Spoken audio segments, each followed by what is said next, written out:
Go. Hi, my name is Susan Swan. I'm at St. Helena Public Library in the Napa Valley, California, and I am reading a passage from The Glass Castle by Jeanette Walls. This book was challenged in Saugus for because the memoir chronicles the author's harsh childhood and family life and includes profanity, criticisms of Christianity, and accounts of sexual abuse and prostitution.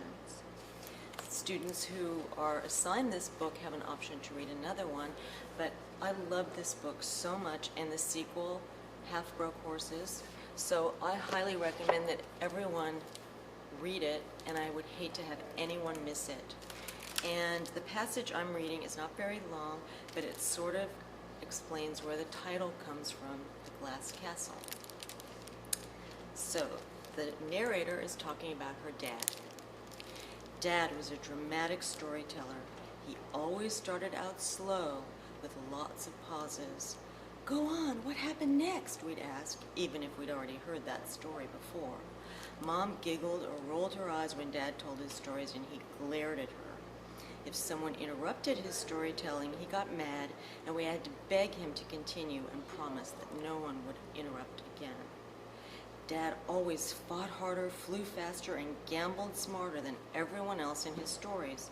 Along the way, he rescued women and children, and even men who weren't as strong and clever. Dad taught us that the secrets of his heroics. He showed us how to straddle a wild dog and break his neck, and where to hit a man in the throat so you could kill him with one powerful jab. But he assured us that as long as he was around, we wouldn't have to defend ourselves, because by God, anyone who so much as laid a finger on any of Rex Wall's children were going to get their butts kicked so hard that you could read Dad's shoe size on their ass cheeks.